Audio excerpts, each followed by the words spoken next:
सरस्वती नमस्तुभ्यं वरदे कामरूपिणी विद्यारंभं करिष्यामि सिद्धिर्भवतु मे सदा। द्वादशं जिनवानी माता की जय। तत्वार्थ सूत्र ग्रंथ राज की जय। मुनि श्री उमा स्वामी महाराज आचार्य की जय। सर्वार्थ सिद्धि ग्रंथ राज की जय। आचार्य पूज्यपाद स्वामी की जय। सिद्धांत शास्त्री फूलचंद जी की जय। आचार्य उपाध्याय सब साधु के चरणों में नमोस्तु नमोस्तु नमोस्तु। सभी यारिका माता जी के चरणों में बंदामी बंदामी बंदामी। सभी छुलक के लके चरणों में इच्छामी इच्छामी इच्छामी। सभी प्रतिमाधारी के चरणों में वंदना वंदना वंदना।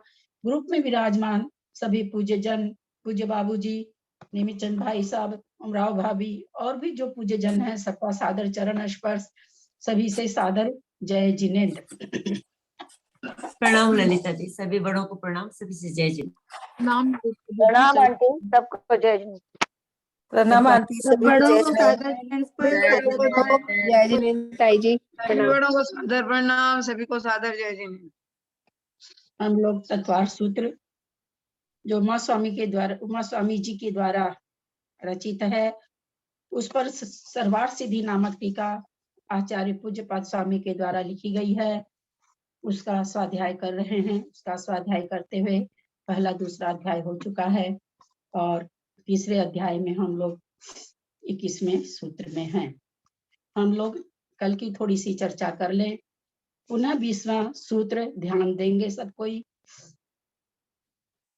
गंगा सिंधु रोहितास्या। गंगा सिंधु रोहित, है ना, जल्दी बोलने से नहीं सुनता इसलिए मैं रुक के बताना चाह रही हूँ। गंगा सिंधु रोहित, द बोलना है, दौड़ना वाला द बोलना है। गंगा सिंधु रोहित, रोहितास्या हरिद, यहाँ भी दौड़ने वाला द बोलना है, हरिद। उसके बाद धन वाला ध बोलना है, धरी कांता, हरिद धरी कांता। सीता सीतोदा, नारी नर कांता, सुवर्ण रूप्य कुला, रक्ता रक्तोदा, सरितस तन मध्यगः। गंगा सिंधु रोहित रोहितास्या हरिद हरित कांता, सीता सीतोदा, नारी नरकांता, स्वर्ण रूप्य कुला, रक्ता रक्तोदा, सरितस तन मध्यगः। यहाँ पर जो सरितस शब्द आया वो सरिता हो जाता है। ये हम लोगों ने कल जाना।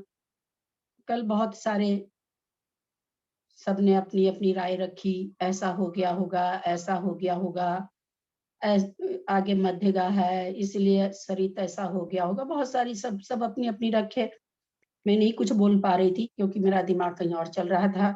इसमें रोहित है, इसमें हरिद है, तो मेरा चिंतन चल रहा था कहीं व्यंजनांत वर्ण तो नहीं है, कहीं सरिद शब्द तो नहीं है। पर मैं कंफर्म नहीं थी, मैं कुछ नहीं बोल पाई। आप लोग सब अपना अपना मंतव्य बता रहे थे। व्याकरण में और सिद्धांत में बहुत सोच के मैं मुंह खोलना चाहती हूँ, क्योंकि व्याकरण बहुत अपार समुद्र है, कुछ नहीं याद रहता है। हल्की फुल्की चीज याद है, बाकी चीज तो सब भूल गए। फिर आप लोगों ने भी जो लोग संभावना जता रहे थे, मैं सोचती हूँ सभी ने गूगल में खोजा होगा। सब कोई अपने अपने ज्ञान का क्षय ऑप्शन गूगल में खोज के मेहनत किए होंगे। सभी ने खोजा होगा, घंटा 2 घंटा जरूर लगाया होगा।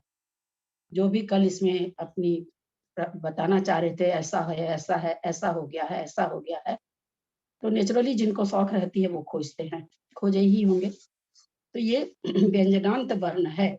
सरिता शब्द नहीं है, सरिद शब्द है। सरिद शब्द है। वो जब रूप चलता है तो सरित भी रहता है, सरिद भी हो जाता है। और इसका प्रथमा बहुवचन सरितस होगा। व्यंजनांत वर्ण में होता क्या है? सु और जस, अम और सस, टाभ्याम भीस, गेम भ्याम भ्यस, गसी भ्याम भ्यस, गंस ओस ओस ओस आम, ई ओस सु, ये सारी विभक्तियां उसमें ऐसे की ऐसे जुड़ जाती है। उसमें स्वर तो होता नहीं है, इसलिए बदलाव नहीं होता है। तो सरित शब्द त में हलंत है। सरित शब्द व्यंजनांत वर्ण है। इसलिए उसमें सारी विभक्तियां जाके मिल गई और उसका रूप वैसे ही चल गया। सबसे आसान शब्द रूप बनाना व्यंजनांत का होता है। व्यंजनांत शब्द इतने आसान होते हैं जिनका स्वरूप बहुत जल्दी शब्द रूप बन जाता है। तो ये प्रथमा का बहुवचन है, सरित शब्द, सरितः, सरितः शब्द। हालांकि ये आपको पंचमी षष्ठी, हाँ पंचमी षष्ठी भी सरिता ही होगा, पर यहाँ तो प्रथमा का बहुवचन बन के आया है कि ये नदियां मध्य में बहती हैं। तो कल इस पर हम लोग का सबका समंजस चल रहा था। तो ये सरित त में हलंत होगा, सरित शब्द है, व्यंजनांत वर्ण है, उसमें सारी विभक्तियां जुड़ जाती है, अतः प्रथमा का बहुवचन है सरितः।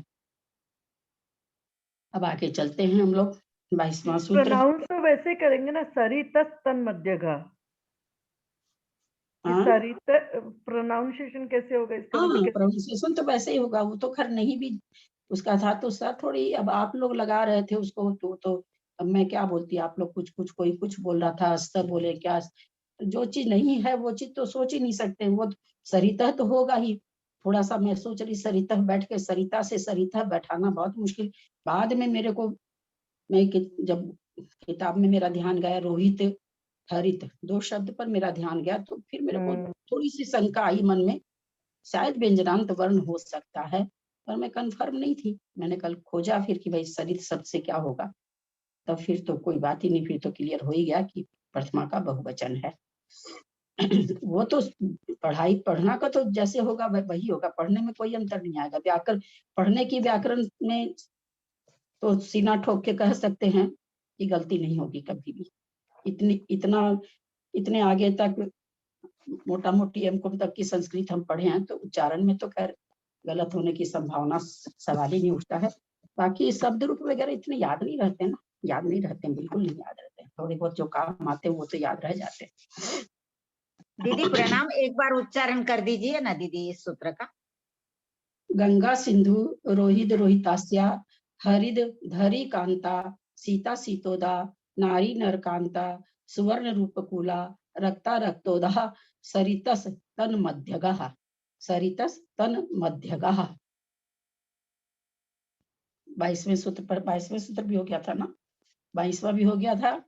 22वें में संधि विच्छेद आप लोग को समझ में आ ही गई होगी। शेषः तु अपरगा, शेषः तु अपरगः। चलते हैं सूत्र नंबर 23। किसी को कोई शंका है, कुछ भी पूछना हो अभी तक में तो पूछ सकते हैं, नहीं तो हम लोग आगे बढ़ते हैं। तासाम परिवार प्रतिपादनार्थ माह। अब मतलब जो हम 14 नदियां बता के आए हैं, उसकी परिवार नदियां बता रहे हैं। उसका प्रतिपादन करने के लिए यहाँ पर आह माने हम कह रहे हैं, आचार्य हमें कह रहे हैं। चतुर्दश नदी सहस्र परिवृता गंगा सिंध वादयो नद्यः।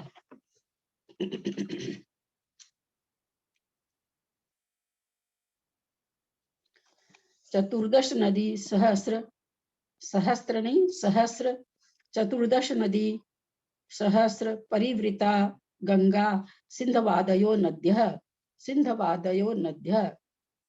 चतुर्दश नदी सहस्र परिवृता गंगा सिंधवादयो नद्यः।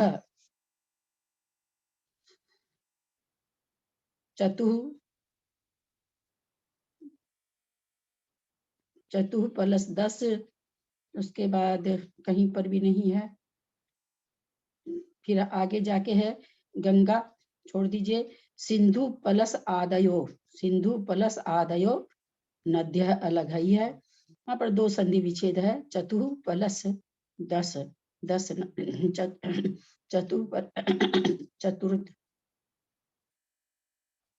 चतुर्दश, चतुर्दश यहाँ पर क्यों कर दिए भाई, चतुर्दश तो 14 है, 14 नदी परिवार है, तो इसमें अपने को संधि विच्छेद, इसमें विसर्ग नहीं बनेगा, चतुर्दश ही रहेगा, क्योंकि 14 नदी के बारे में है, अतः यहाँ पर संधि विच्छेद नहीं होगा, चतुर्दश ही रहेगा, उसमें कोई संधि विच्छेद नहीं होगा। और आगे सिंधु प्लस आदयो। उसी तरह से जिस तरह से पिछले सूत्र में शेषास्तु अपरगः का हुआ है, शेषः तु अपरगः, इसी तरह से यहाँ पर हुआ का उकार बन गया, सिंधु बन गया, ध का उकार, ध में उकार बन गया हुआ का, और उसमें जो आ है वो आदयो हो गया। तो सिंध वादयो नद्य चतुर्दश नदी सहस्र परिवृता गंगा सिंध वादयो नद्य। चतुर्दश नदी 14 नदी सहस्र आ जाएगा, चतुर्दश सहस्र नदी 14,000 नदियां परिवृता मन घिरी हुई हैं, यानी परिवार नदियां। इसकी गंगा सिंधु आदि नदी की, गंगा सिंधु आदि नदियों की 14,000 परिवार नदियां हैं। संस्कृत पढ़े? हाँ, कुछ बोल रहे हैं?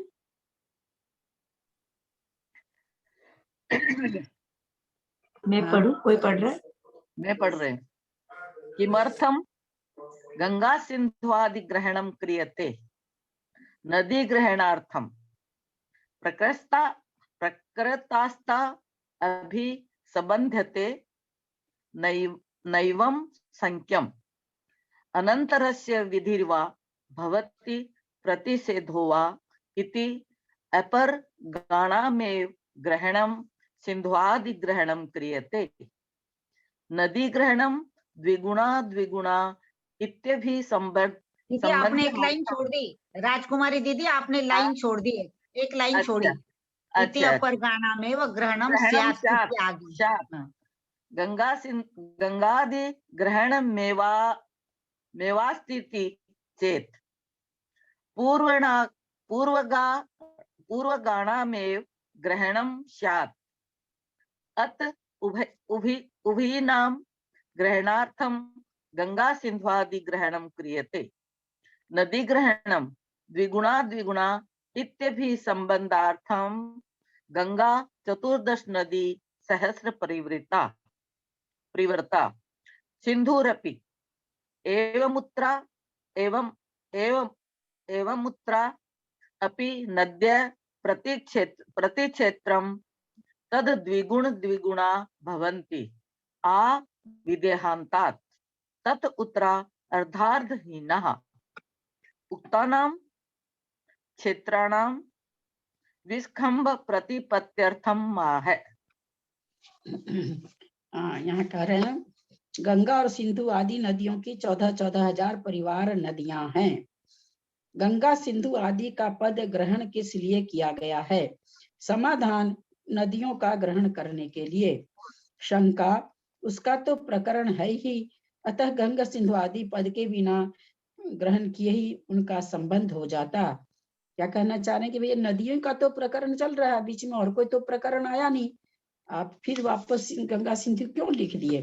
तो गंगा सिंधु नदी का ही अभी सूत्र चल रहा है बीच में, और कोई सूत्र तो आया नहीं, तो आपको गंगा सिंधु नहीं देना चाहिए था। ऐसी शंका नहीं करनी चाहिए, क्योंकि अनंतर का विधान है या अनंतर का विधान होता है या प्रतिषेध।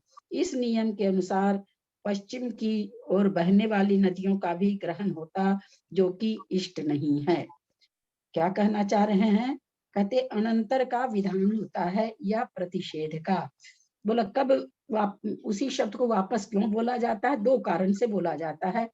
या तो जो हम पहले कह के आ रहे हैं उसका हमको प्रतिषेध करना है, वो बात अब हमको पलटनी है, या अनंतर माने जहां अंतर नहीं बैठ रहा हो, अंतर को समाप्त करने के लिए ऐसा विधान होता है कि उस शब्द को फिर लिया जाता है। तो कहते हैं अनंतर का विधान होता है या प्रतिषेध का। इस नियम के अनुसार यहाँ पर अगर हम गंगा सिंधु ये नहीं लेते तो क्या होता? इस नियम के अनुसार पश्चिम की ओर बहने वाली नदियों का ही ग्रहण होता, जो कि इष्ट नहीं है। क्यों होता? ऐसा क्यों बोले? पश्चिम की नदियों का ही विधान होता जो हमें इष्ट नहीं है, ऐसा क्यों बोले? ये तो आप लोग बता सकते हैं। हाँ, क्योंकि 22वें सूत्र में शेषा उस 22वें सूत्र से उसको लगा देंगे, तो 22वां सूत्र में तो वो पीछे की दूसरी तरफ पश्चिम की दिशा में जा रही है। वही देखो, अब देखिए जो इन्होंने कॉमा करके म्यूट कर लें, म्यूट कर लें। बहुत अच्छा उत्तर, क्योंकि ऊपर उन्होंने क्या कहा, अनंतर का विधान होता है। अंतर जहां अंतर नहीं पड़ रहा हो वहां या तो कहते, तो अब चूंकि कह रहे हैं कि यहाँ पर जो हम 14,000 नदियां बोल रहे हैं, तो वो क्या है कि उसका क्या नाम, उसके लिए हम नहीं बोल रहे हैं, किसी और के लिए बोल रहे हैं, तो अनंतर का विधान हो गया ये, या फिर प्रतिषेध का। तो यहाँ पर कर या तो अनंतर का विधान होता है या प्रतिषेध, यहाँ हम प्रतिषेध कर रहे हैं, अनंतर नहीं कर रहे हैं। अंतर नहीं, अंतर मतलब अंतर तो है ही है, द्वैर पूर्वा पूर्वगा चल रहा है तो उसमें से अनंतर भी वो पढ़ रहा है, और साथ में प्रतिषेध, हमको उसको प्रतिषेध करना है कि जो हम लास्ट में जो सूत्र दिए हैं वो उसके बारे में हम नहीं कह रहे हैं। अगर हम गंगा सिंधु नहीं देते तो लास्ट वाला सूत्र जो था शेषा तु पर शेषास्तु परघा, यानी जो शेष बची है वो पश्चिम की ओर जाती है, तो जस्ट उसके बाद वाला सूत्र अनंतर सूत्र कहलाएगा। तो यहाँ पर क्या हो जाता है, अनंतर के विधान से पश्चिम जाने वाली नदियों का ही हो जाता है। तो हम ये इस तरह का कब विधान किया जाता है, जब हमको उस चीज को या तो अनंतर का विधान करना होता है या प्रतिषेध का। तो यहाँ पर इनको क्या करना, प्रतिषेध का विधान करना है कि कोई उसी सूत्र को न लगा ले। तो वो यहाँ कह रहे हैं कि इसलिए हमको गंगा सिंधु लिखना पड़ा, नहीं तो जिस तरह से हम बाद के सूत्र को पहले के सूत्र से जोड़ते हैं, यही नियम है। तो जोड़ने से क्या हो जाता कि पश्चिम की ओर जो नदियां बह रही है उसकी परिवार नदियां सबकी 14,000 है, ऐसा सूत्र का अर्थ निकल जाता। शंका, ग्रहण किया जाए तो पूर्व की ओर बहने वाली नदियों का ही ग्रहण हुए, जो भी इष्ट नहीं। हाँ कुछ और छूट गया क्या, सॉरी। शंका, तो सूत्र में गंगा आदि इतने पद का ही ग्रहण रहे। समाधान, यदि गंगा आदि इतने पद का ही ग्रहण किया जाए तो पूर्व की ओर बहने वाली नदियों का ही ग्रहण होवे, जो भी इष्ट नहीं। बोला अगर हम गंगा खाली बोल देते तो क्या होता, पूरब की सारी नदियों का हो जाता, जबकि 14,000 नदियां परिवार नदियां गंगा की भी है और सिंधु की भी है। तो बोला अगर हम खाली गंगा आदि लिखते तो क्या होता, गंगा के साथ जो हमने बता दिया कि 6 नदी उधर पूर्वगा, फिर में हमने बताया शेषातु परघा, तो फिर अर्थ वैसे निकल जाता। अतः दोनों प्रकार की नदियों का ग्रहण करने के लिए गंगा सिंधु आदि पद का ग्रहण किया है। यद्यपि गंगा सिंधु आदि इतने पद के ग्रहण करने से ही यह बोध हो जाता है कि ये नदियां हैं, फिर भी सूत्र में जो नदी पद ग्रहण किया गया है वह द्विगुना इसके संबंध के लिए किया गया है।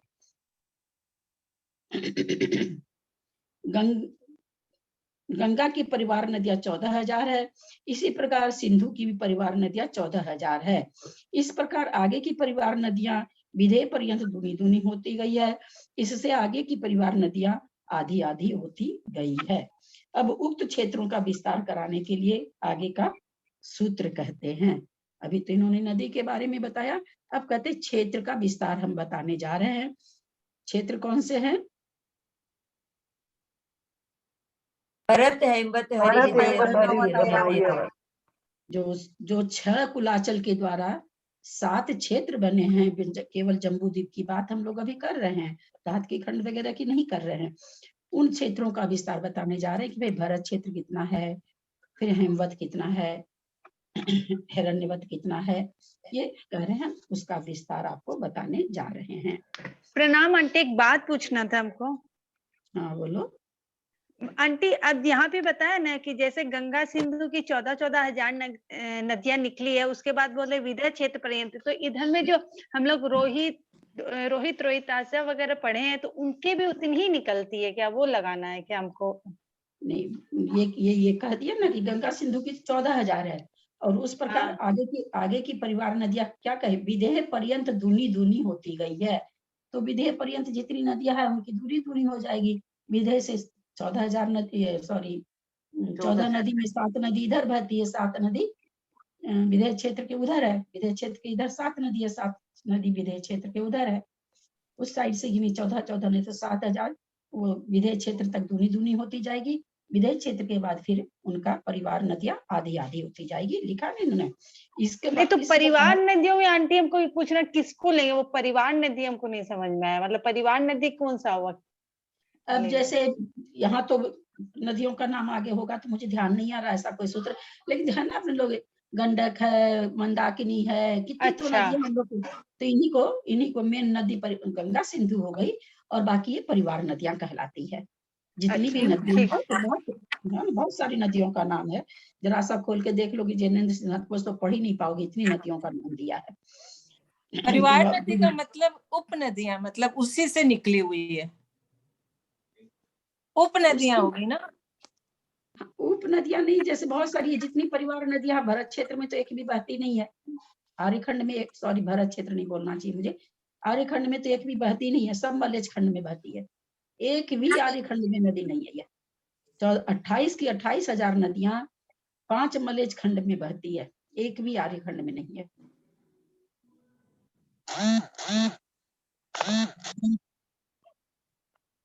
भरत ललिता जी, अपने यहाँ जो गंगा नदी और सिंधु नदी रहे वो ही नदी नहीं है क्या?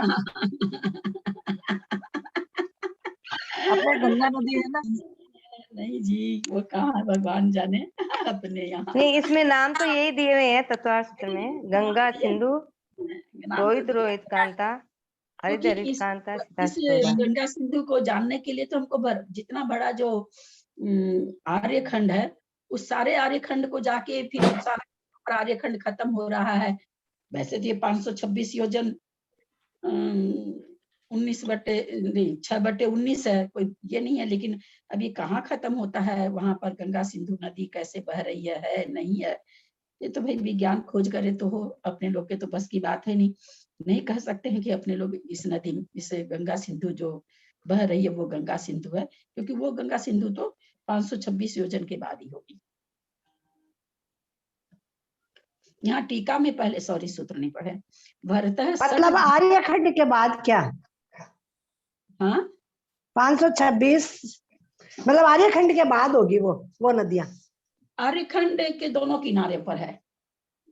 अच्छा। आर्यखंड का एक तरफ 4 दिशाएं होती है, एक तरफ समुद्र है, एक तरफ गंगा नदी है, एक तरफ सिंधु नदी है, और एक तरफ विद्यार्थ पर्वत है। तो हमको कहाँ विद्यार्थ पर्वत मालूम है, बोलिए, अपने लोग को थोड़ी मालूम है विद्यार्थ पर्वत कहाँ है। तो भरत क्षेत्र के चारों ओर में से एक तरफ लवण सागर है, एक तरफ गंगा नदी है, एक तरफ सिंधु नदी है, और एक तरफ विद्यार्थ पर्वत है। हमको इसमें लग रहा है सूत्र ये 14,000 नदियां, ये फिर हाँ 14,000 नदियां सहायक नदियों से घिरी हुई है। हाँ, इसकी 14,000 नदियां अगल बगल से बहती होंगी, पर वो भरत क्षेत्र में तो ये भी नहीं बहती है ना। भरत क्षेत्र के अंदर से, सॉरी भरत क्षेत्र के अंदर मुंह से निकल जाता है, आर्यखंड के अंदर से तो ये भी नहीं, गंगा सिंधु भी बहती नहीं है। आर्यखंड के दोनों तरफ है, भरत क्षेत्र मुंह से निकल गया था गलती से। भरत क्षेत्र के 3 तरफ तो समुद्र है, एक तरफ हिमवान पर्वत है, लेकिन भरत क्षेत्र का जो आर्यखंड है जिसमें हम लोग रहते हैं, उस आर्यखंड के एक तरफ समुद्र है, एक तरफ गंगा नदी है, एक तरफ सिंधु नदी है, और एक तरफ विद्यार्थ पर्वत है। ऐसे चारों दिशाओं में 4 चीज है, उसके बीच में ये भरत क्षेत्र का आर्यखंड है। आंटी जी एक क्वेश्चन और, आंटी जी जो वर्ल्ड मैप में इंडिया दिखता है तो 3 तरफ तो पानी है और एक तरफ पहाड़ हिमालय है, वही भरतखंड है क्या आंटी जी? भरत क्षेत्र मुझे नहीं बता सकती, ये सब मेरे पास इतना अच्छा ऑप्शन नहीं है कि मैं इसको इसमें मोहर लगा सकूं अपनी बात से। जो चीज मुझे नहीं मालूम है वो मैं नहीं बता सकती। जो भूगोल अपना है वो मैं पढ़ा रही हूँ, अब ये कहाँ है, कौन सा हिस्सा है, ये मेरे में क्षमता नहीं है बताने की।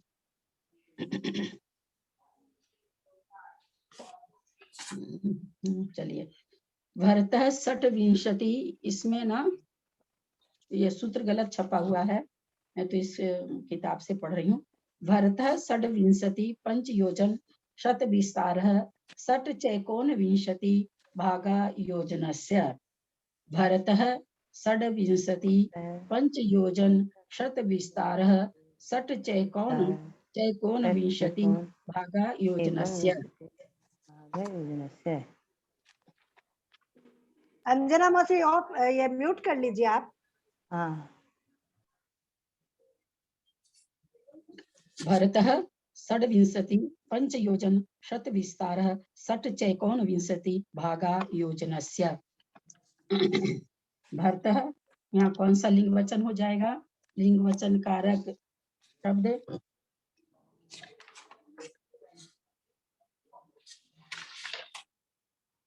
भरत शब्द है और अकारांत है, पुल्लिंग है, प्रथमा का एक वचन। का एक वचन।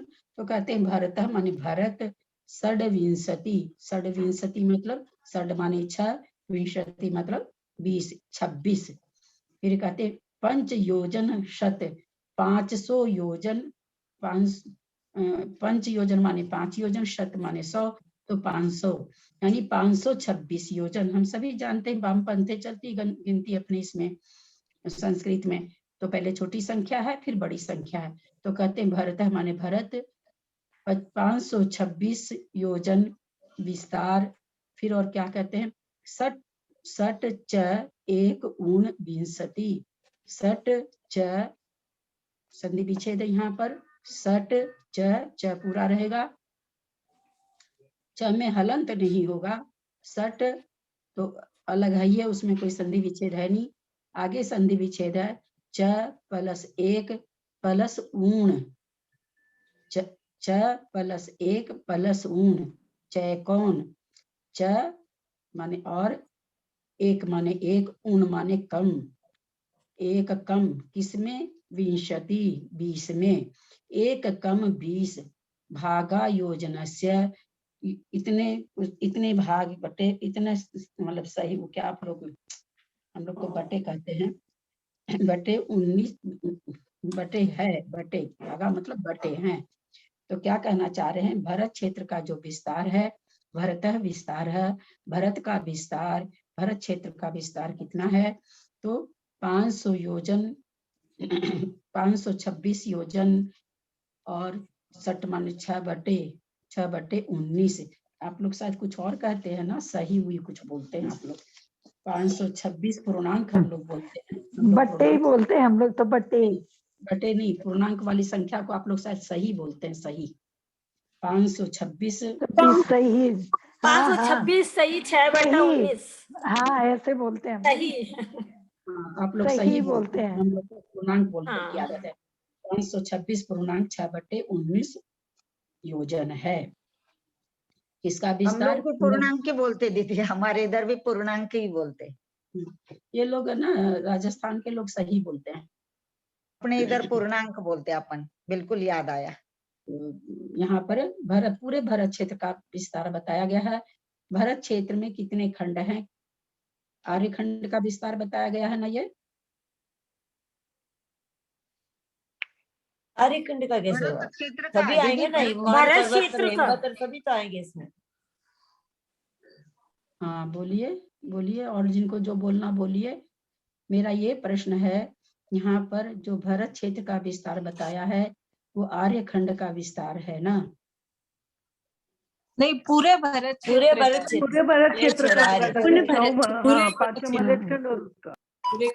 का भरत क्षेत्र में तो आर्यखंड है। एक आर्यखंड है, 5 म्लेच्छ खंड है ना। भरत क्षेत्र में आर्यखंड तो एक है और मलेच्छ खंड 5 हैं। क्योंकि अभी हम लोगों ने जाना कि 14,000 परिवार नदियां जो है भरत क्षेत्र की कहाँ बहती है? सबकी सब मलेच्छ खंड में बहती है, एक भी भरत क्षेत्र में नहीं है। तो इसलिए जो भरत क्षेत्र है वो 5 मलेच्छ खंड और एक आर्यखंड से मिलके बना हुआ है। इसमें ये पूरे भरत क्षेत्र का विस्तार इन्होंने बताया कि 526 सही 9/19 है। इतना योजन का है भरत क्षेत्र। इसकी संस्कृत तो बहुत छोटी सी है, फिर भी आप लोग पढ़ लीजिए, मेरा गला तो एकदम नहीं चलता है। मैं पढ़ती हूँ। विंशति षड्विंशति षड्विंशतिरधिका विंशति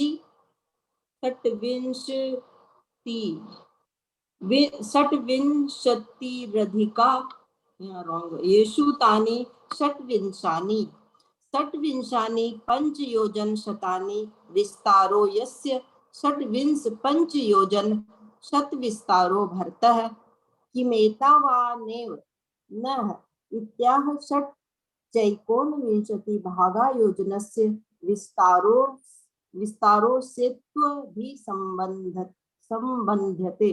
ललिता जी, यहाँ का उच्चारण का शब्द एक इधर से उधर गया है, कैसे उच्चारण करना? हाँ, क्या चीज बोल रहे हैं? एक जो संस्कृत का पढ़ा उसको एक इधर जाना चाहिए, तो किस तरह से जाएगा? आपकी आवाज कट रही है भाभी। अधिका थोड़ी होगा, क्या होगा ये? षट्विंशति का ये जो दूसरा सूत्र है ना, 412 वाला देखिए आप, संस्कृत वाला जो अभी रीडिंग किया मैंने। हाँ, षट्विंशति का ऐसे थोड़ी होगा, षट्विंशति रधिका। ना षट्विंशति ही होगा, नहीं होगा। और ये सूत्र आप लोग ठीक कर लीजिए, भरतः षट्विंशति, ती छूटा हुआ है इसमें सूत्र में, आप लोग ठीक कर लें। भरतः षट्विंशति है ना, ती छूटा हुआ है इसमें, नहीं प्रिंट हुआ है। संस्कृत में फिर इधर डिटेल दिए, वहां भी विंस किए ना, आगे संस्कृत पढ़ा अभी तो।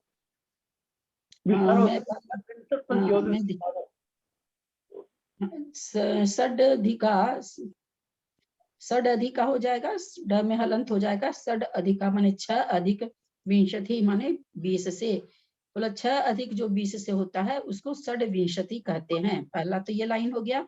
आगे मतलब मुझे नहीं समझ में आ रहा कि आप लोग सब कोई क्या पूछ रहे हैं, इसलिए मैं संस्कृत को पढ़ संस्कृत है। एक बार आप पढ़ दीजिए ललिता जी, यहाँ पे कुछ मेरे को ये रॉन्ग लग रहा है। षड्विंशति रधिका मतलब क्या हुआ?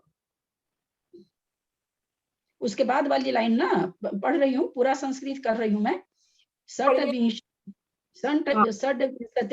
प्लस अधिका हो जाएगा, यहाँ पर संधि विच्छेद होके षड्विंशति, विंशति पर यहाँ अनुस्वार तो है पर छोटा सा है, षट्विंशति ही है ना, षड्विंशति ही प्लस अधिका हो जाएगा।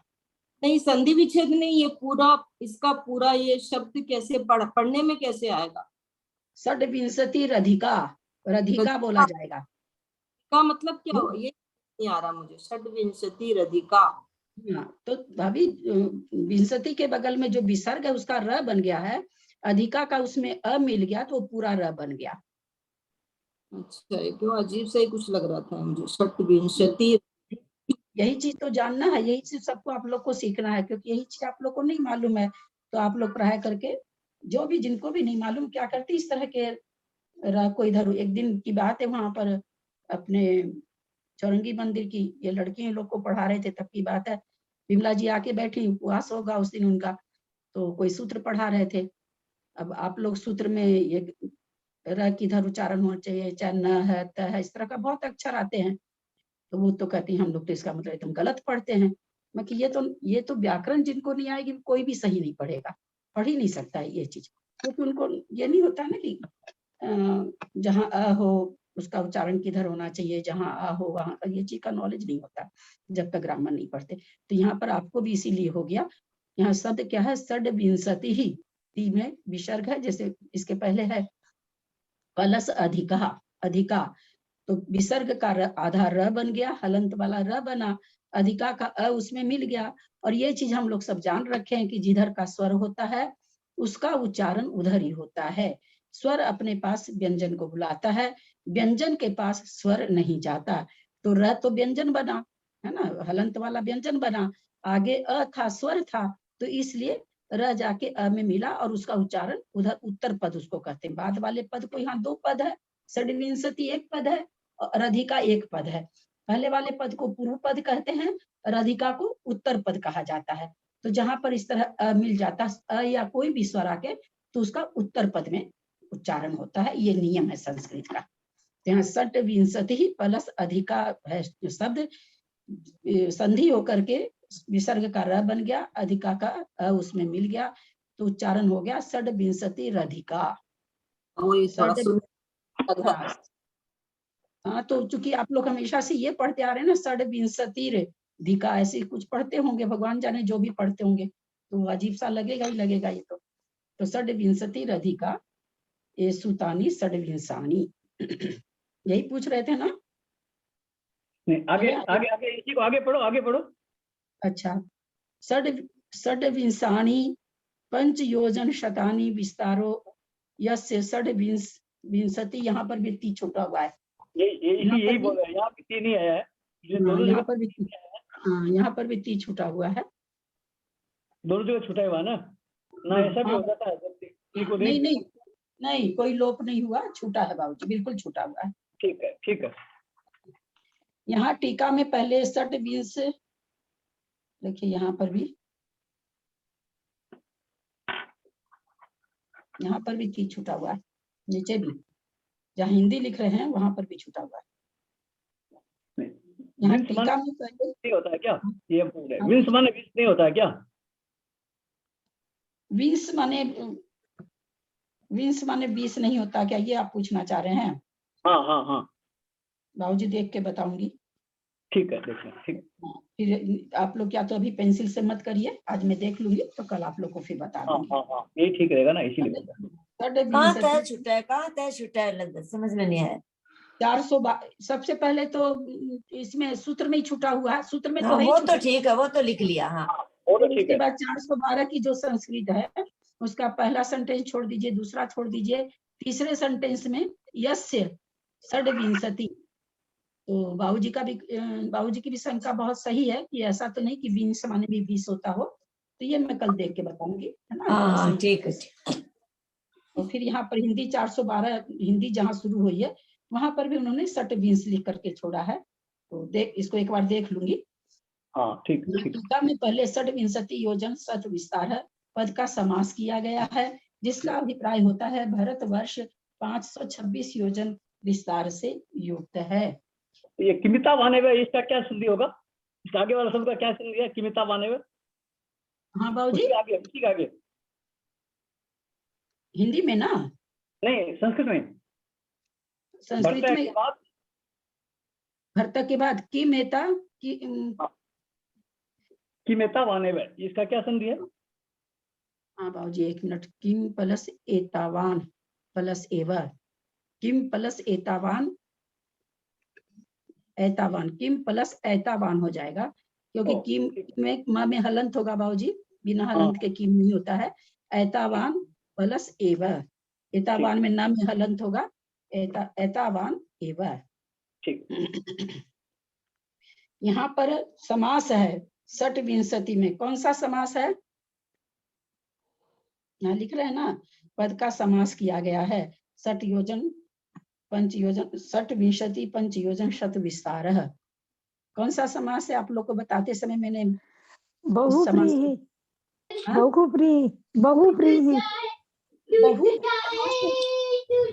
समास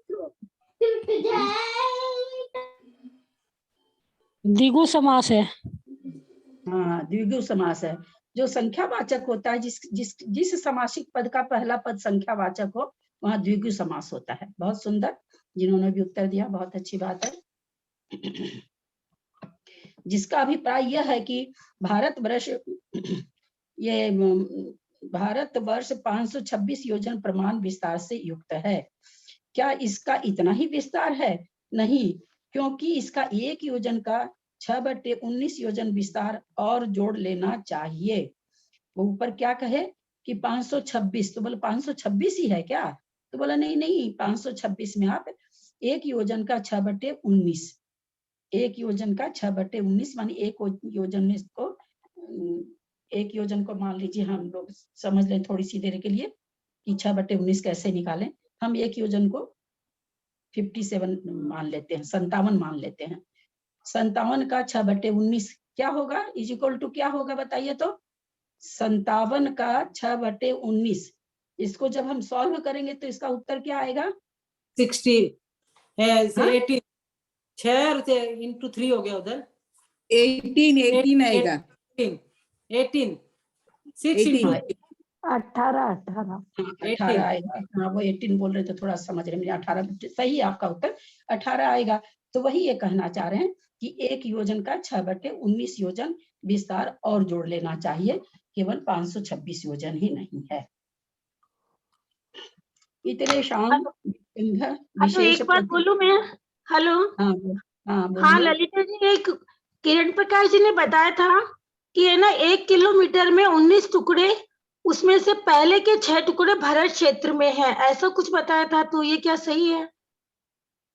1 किलोमीटर के 19 टुकड़े करो, उसमें से जो पहले के 6 टुकड़े होंगे वो भरत क्षेत्र में है। हाँ, तो 1 लाख योजन का भरत पूरा जम्बू द्वीप है, उसका 19 भाग। आपको ये नहीं बताया क्या कि 19 भाग क्यों कर रहे हैं? जो असली बात थी वो बताए कि नहीं, ये बताइए। नहीं, 6/19 का तो पूछा था, तो उसमें से हाँ, तो 6/19 का उन्होंने बताया, लेकिन 19 क्यों आया ये नहीं बताया। 19 क्यों आया? 20, 21, 22, 25, 18 क्यों नहीं आया? ये तो मेरे को भी ध्यान नहीं है।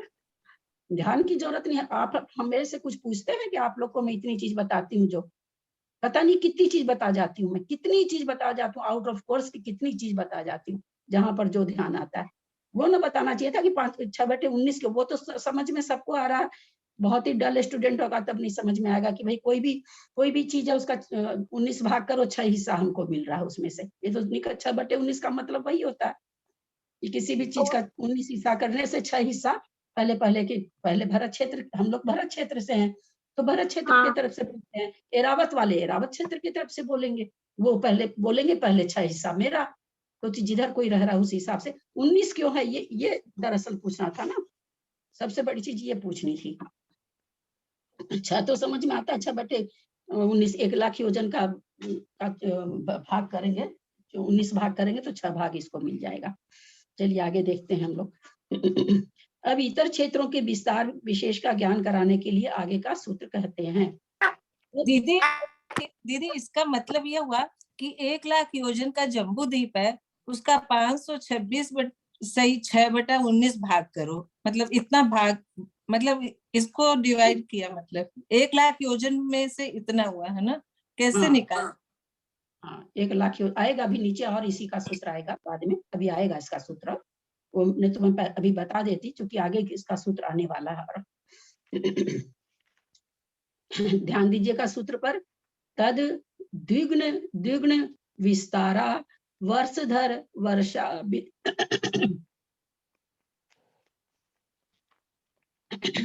तद द्विगुण विस्तारा वर्षधर वर्षा विदेहान्तः।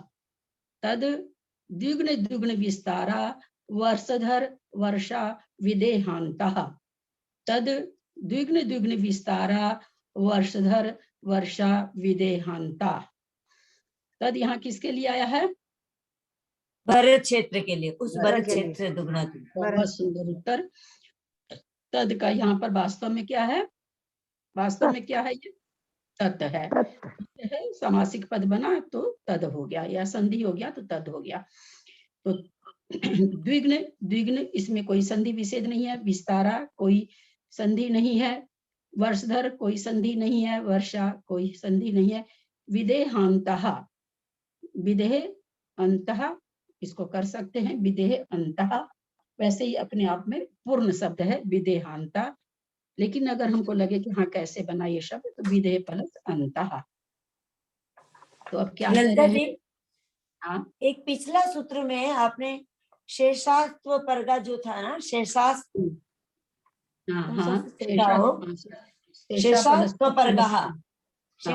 परगा, तो उसमें पिछली बार जब आपने पढ़ाया था तो गा का भी विच्छेद किया था, बहती है प्लस आपने उसमें जब पढ़ाया था, उसमें मुझे याद आता है कि उसमें आपने शेषा प्लस तू प्लस अपर प्लस गा, हाँ अपर प्लस गा गमन करती है, बहती है वो, ऐसा।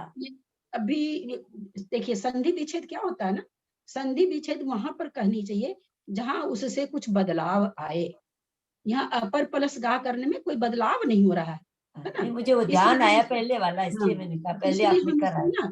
अगर संधि कहीं तोड़ रहे हैं तो अगर हम इसको संधि तोड़ेंगे तो ये जिसको कहेंगे ना बिना मतलब की, यहाँ पर संधि है ही नहीं, जरूरत नहीं है।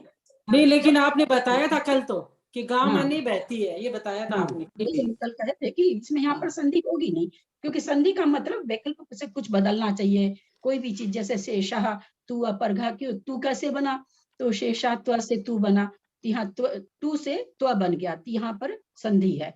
लेकिन जहां पर कुछ विकल्प नहीं होता, कुछ मल उत्पन्न नहीं होता है, तो संधि नहीं होती है। दीदी प्रणाम।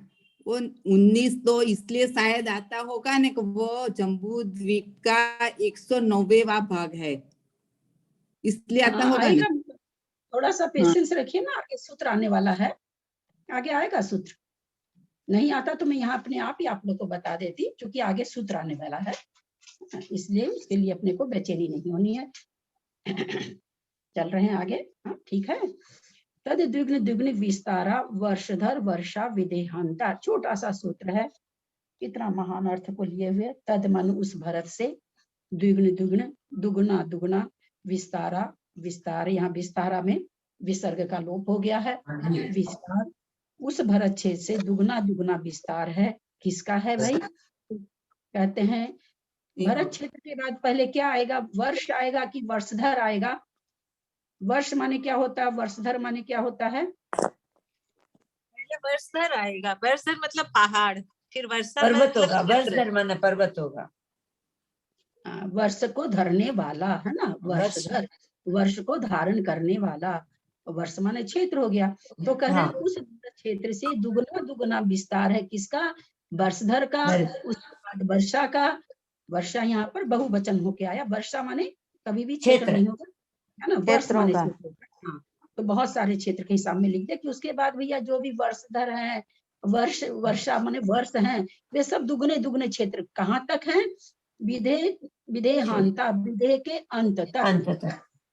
विदेह के अंत का मतलब क्या समझे हम लोग, जैसे ये समझिए, यहाँ पर भरत क्षेत्र है, यहाँ हेमवत है, हिरण्यवत है, यहाँ विदेह है। विदेह ये इसको हम विदेह मान लेते हैं, तो यहाँ तक है ना। विदेह के अंत कहने का मतलब कि कहीं आप विदेह की जहां से शुरू हुआ विदेह, आप वहां तक नहीं मान लें।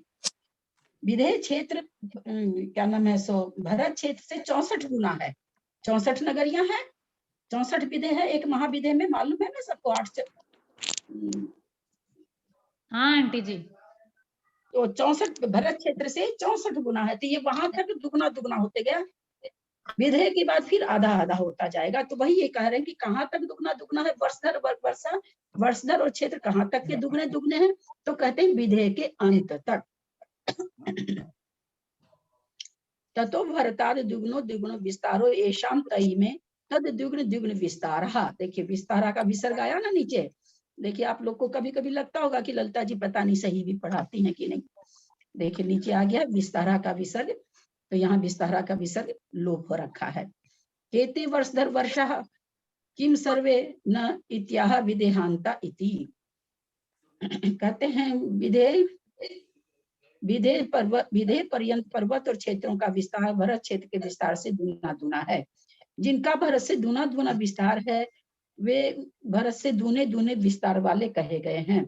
यहाँ तद द्विग्न द्विग्न विस्तारा में बहुब्रीहि समास है।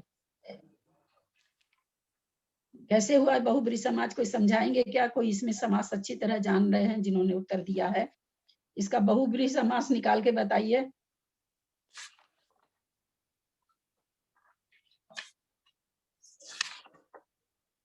सरला जानती है शायद, कलकत्ता वाली। इसका मतलब दीदी मैं बताऊं, मैं कोशिश करती हूँ। बहुब्रीहि समाज का मतलब है कि उसका तीसरा अर्थ निकलता है, जैसे द्विगुण विस्तार, मतलब उससे गुणे से गुणे विस्तार वाले, मतलब है भरत हेमवत हरि रम्य, मतलब ये वाले उनका नाम निकल जाएगा, मतलब उनका अर्थ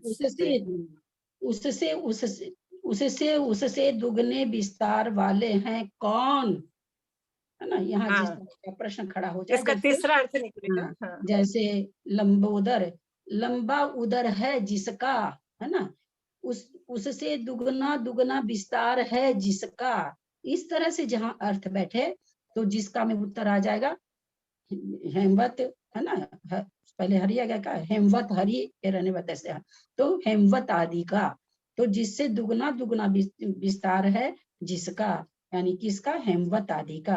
तो यहाँ पर बहुब्रीहि समास हो गया। इसका सबसे अच्छा उदाहरण लंबोदर होता है। लंबा उदर है जिसका, अर्थार्थ गणेश, तो इसको बहुब्री समास कहते हैं। बहुत सुंदर। वे दूने शंका, वे दूने दूने विस्तार वाले क्या हैं? समाधान, पर्वत और क्षेत्र। शंका, क्या सबका दूना दूना विस्तार है? समाधान, नहीं, किंतु विधेय क्षेत्र तक दूना दूना विस्तार है। क्षेत्र और पर्वतों का विस्तार क्रम से किस प्रकार है? अब इस बात को बतलाने के लिए आगे का सूत्र कहते हैं। हो गया क्या? हाँ, अब आप लोग उच्चारण कर लीजिए। और 7:51 हो गया। ललिता जी, मैं उच्चारण करना चाहती हूँ, फिर मैं कर नहीं सकूंगी। 8-9 दिन डॉक्टर का टाइम है मेरा।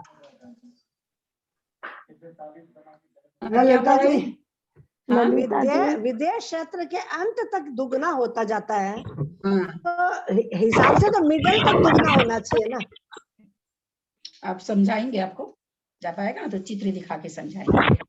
ललिता जी, हम लोग तो द्विगुण द्विगुण बोलते हैं, आप द्विग्न द्विग्न क्या बोलते हैं?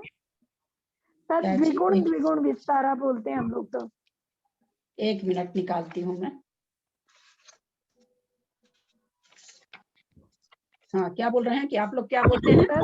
द्विगुण द्विगुण द्विगुण द्विगुण द्विगुण द्विगुण द्विगुण द्विगुण क्या बोले आप? हम लोग तो द्विगुण द्विगुण है। हाँ, द्वि है यहाँ पर शब्द, द्वि। तो हम लोग तो द्विगुण द्विगुण, दुगुना दुगुना को द्विगुण द्विगुण। ठीक है, आप से उच्चारण किए। आप क्या बोल रहे हैं? द्विगुण द्विगुण नहीं, द्विगुण में वह है ना। हाँ, तो द्वि तो बोल रहे हैं, गुण बोलते हैं। आप द्विगुण क्या बोल रहे हैं? अलग तरह का वर्ड बोले। अलग सा तो नहीं बोले थे। द्विगुण द्विगुण विस्तारा, यही तो बोले। ये सेम ही तो बोले थे मंजू। कहाँ द्विगुण कहाँ बोल रहे हैं? ये क्या बोल रहे हैं? द्विगुण ही बोल रहे हैं। को खींचा नहीं है। द्विगुण द्विगुण विस्तारा फर्स्ट। ये किनके यहाँ से इतनी आवाज आ रही है? बाप रे, जोड़ दिए थे ना। तो काला के यहाँ से ऐसे पढ़ाई कैसे कराएं? आप लोग खुद बता दीजिए। आप लोग खुद बता। अगर आप लोग अनुशासित नहीं होंगे तो आप लोग, हो सकता है मेरी बात बुरी लगती हो, मैं तो इतने बड़े बड़े ग्रंथ नहीं पढ़ा सकूंगी। मैं न हर कैसे परिभाषा कर सकती हूँ, न मैं व्याकरण के विरुद्ध जा सकती हूँ। मैं तो नहीं पढ़ा पाऊंगी। फिर आप लोग थोड़ा सा भी अनुशासन अगर नहीं पालन करोगे, ऐसे थोड़ी होता है। कोई यहाँ पर पद्म पुराण और आदि पुराण थोड़ी पढ़ा रहे हैं कि कहानी पढ़ा रहे हैं, चलो जैसे भी बोल दिया। करते ही नहीं, आप लोग म्यूट ही नहीं करते हैं। चो चो चो चो चो चो आवाज आती रहती है। कम से कम जिनके यहाँ से आवाज आती है उनको ध्यान रखना चाहिए। अब मैं बोल रही हूँ कि हम लोग द्विगुण बोलते हैं, आप क्या बोल रहे? मेरे समझ पकड़ में नहीं आ पा रहा आपका। अब आएगा। आवाज बंद हो गई ना, अब आपको समझ में आ जाएगा।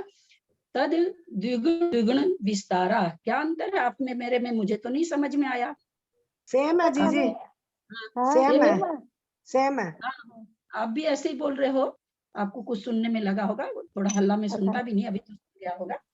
सेम ही बोल रहे हैं, आप भी सेम ही बोल रहे हैं। चलिए, उच्चारण इन 2 लोग को उच्चारण करना है। ललिता भाई, मैं कर लेती हूँ। मैं डॉक्टर का टाइम है, फिर 8-9 दिन कर नहीं सकूंगी मैं। टाइम परसों, आज नहीं है, परसों से टाइम है। फिर दांत निकालने के बाद मैं कर नहीं सकूंगी यार। नंबर नंबर से चलने दीजिए। नहीं, परसों नहीं कर सकती हूँ, दांत निकाल लेंगे तो। हाँ, तो कल कर दीजिएगा। अभी आज चलने दीजिए, जिसका है अभी चलने दीजिए। अभी परसों टाइम है ना, आज करने दीजिए लोगों को। हाँ, ठीक है, ठीक है। आज मेरा है, मैं करूँ? हाँ, जिसका भी है करिए। वो कल जी नहीं आई थी, तो आज तो है वो। अगर वो करना चाहे तो पहले उनको पहले वो कर। ठीक है, वो कर लेंगी पहले। हाँ, उसके बाद सुमन जी ने किया, फिर आपका है उषा जी। अगर जयश्री जी करना चाहे तो वो कर ले, फिर आप कर लीजिएगा। अच्छा, ठीक है, कर लीजिए जयश्री जी।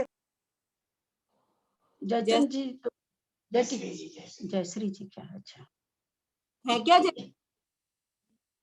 अभी तो थी। अगर वो नहीं है तो फिर उषा जी। थोड़ा सा ना जल्दी करा कीजिए, समय बहुत ना, कुछ हो नहीं पाता है, बहुत ज्यादा समय चला जाता है। मैं करूं फिर?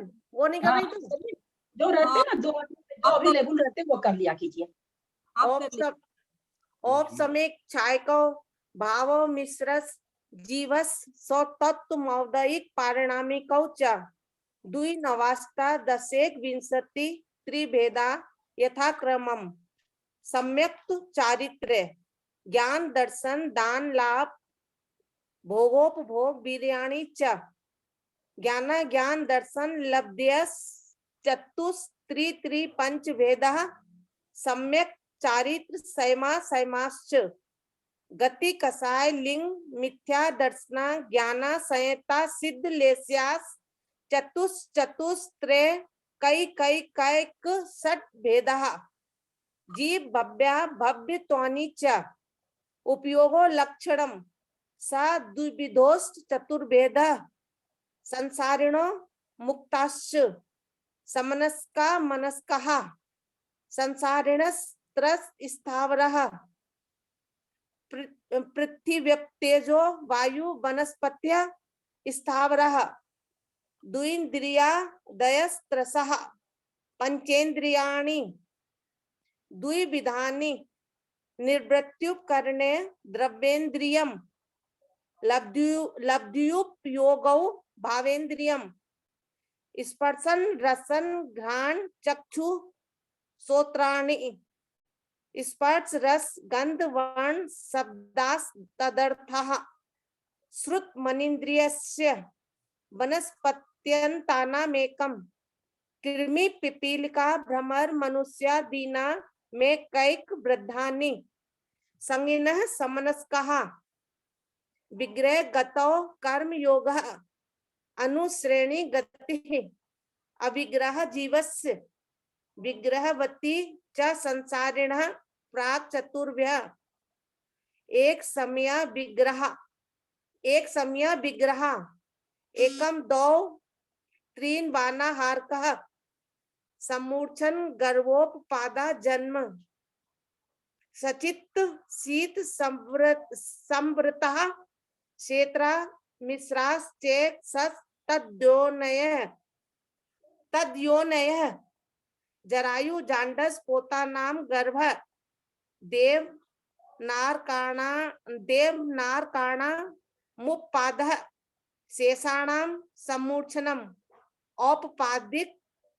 औदारिक वैक्रियिक का हारक तेजस कर्मणानि शरीराणि परम परम सूक्ष्मम प्रदेश तो संख्ये गुणं प्राग तेज सात अनंत गुणे परे अप्रतिघाते अनादि संबंधे च सर्वस्य तदादीनि भाज्यानि युगपदे कस्मिन्न चतुर्भ्य निरूप भोग मंत्यम गर्भ समूर्छनज माध्यम औपपादिकम वैक्रियकम लब्धि प्रत्ययम च तेजस्मपि शुभम विशुद्ध मव्याघाती चाहारकम प्रमथ सयतस्येव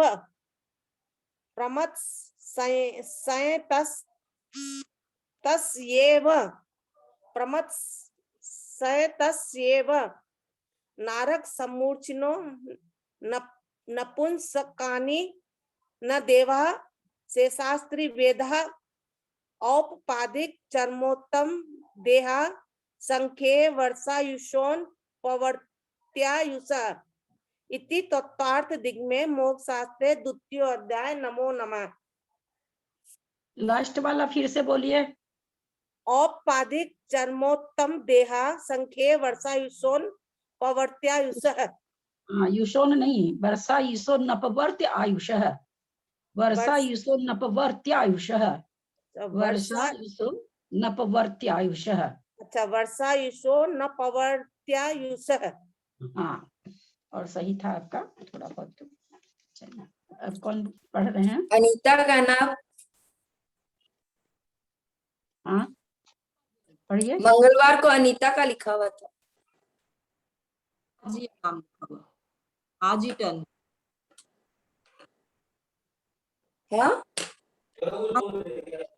अनीता जिन पढ़ेंगी। कौन? हाँ, अनीता। औपसमीक्षाइकौ भावौ मिश्रश्च जीवस्य स्वतत्व मौलिक पारिणामिकौ च द्विनवाष्टादशैकविंशति त्रिभेदा यथाक्रमम् सम्यक्त्व चारित्रे ज्ञान दर्शन दान लाभ भोगोपभोग वीर्याणि च ज्ञानाज्ञान दर्शन लब्ध यश चतुस्त्री पंच भेदा सम्यक्त्व चारित्र संयमा संयमाश्च गति कसाय एक त्री छोड़ दी। ज्ञाना ज्ञान दर्शन लब्ध यश चतुस्त्री हाँ पंच भेदा सम्यक्त्व चारित्र संयमा संयमाश्च गति कसाय लिंग मिथ्या दर्शना ज्ञाना सयता सिद्ध लेस्यास चतुश्चतुस्त्रय कैक षड भेदा जीव भव्या भव्यत्वानि च उपयोगो लक्षणम स द्विदोष्ट चतुर्भेदः संसारिणो मुक्ताश्च समनस्का मनस्कः संसारिणस्त्रस् स्थावरः पृथ्वी तेजो वायु वनस्पतयः स्थावरः द्विन्द्रियादयस्त्रसः पंचेन्द्रियाणि द्विविधानि निर्वृत्युपकरणे द्रव्येन्द्रियम् लब्ध्युपयोगौ भावेन्द्रियम् स्पर्शन रसन घ्राण चक्षुः श्रोत्राणि स्पर्श रस गंध वर्ण शब्दास्तदर्थः शुद्ध मनीन्द्रियस्य वनस्पत्यन्तानामेकम् कृमि पिपीलिका भ्रमर मनुष्यादीना में कैक वृद्धानि संगिनः समनस्कः विग्रह गतौ कर्म योगः अनुश्रेणी गति अविग्रह जीवस्य विग्रहवती च संसारिणः प्राक चतुर्भ्य एक समया विग्रह एकम द्वौ त्रीन् नवहर्कः समूर्छन गर्भोपादाजन सचित शीत संवृतः सेत्रा मिश्राश्चैकस्य जरायु जांडज पोतानाम गर्भ देव नारकाणाम मुखपाद शेषाणाम समूर्छनम औदारिक वैक्रियिक कारक तेजस कर्मणानि शरीराणि परम परम सूक्ष्मम प्रदेशतो संख्यै गुणम प्राक तेजसा अनंत गुणे परे अप्रतिघाते अनादि संबंधे च सर्वस्य तदादीनि भाजानि युगपदे कस्मिन्ना चतुर्भ्य निरुपभोग मन्त्यम गर्भ समूर्छनच माध्यम औपादिकम वैक्रियकम लब्धि प्रत्ययम च तेजस्मपि शुभम विशुद्धमव्यगाति चाहरकम परमत संयतस्येव नारक समूर्छिनो नपुंसकानि न देवः शेषास्त्री वेदः औपादिक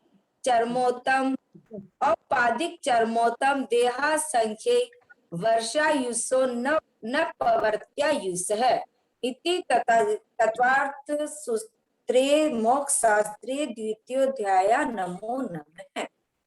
चलो अच्छा ललिता जी 9 नंबर में सद्विविधोष्ट होगा कि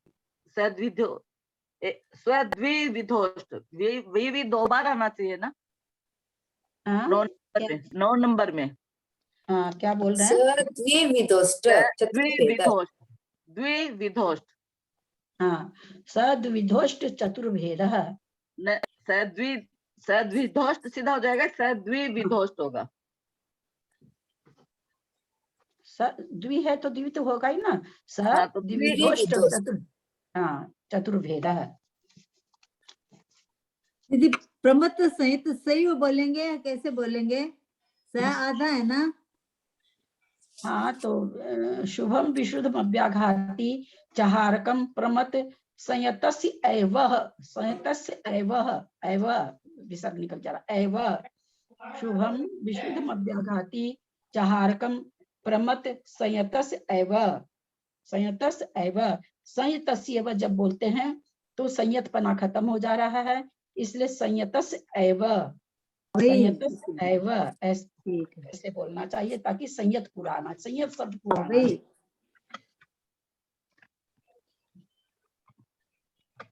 किसी को पहला अध्याय बोलने का बाकी रहा हो तो बोल सकते हैं, तो क्लास समाप्त करें।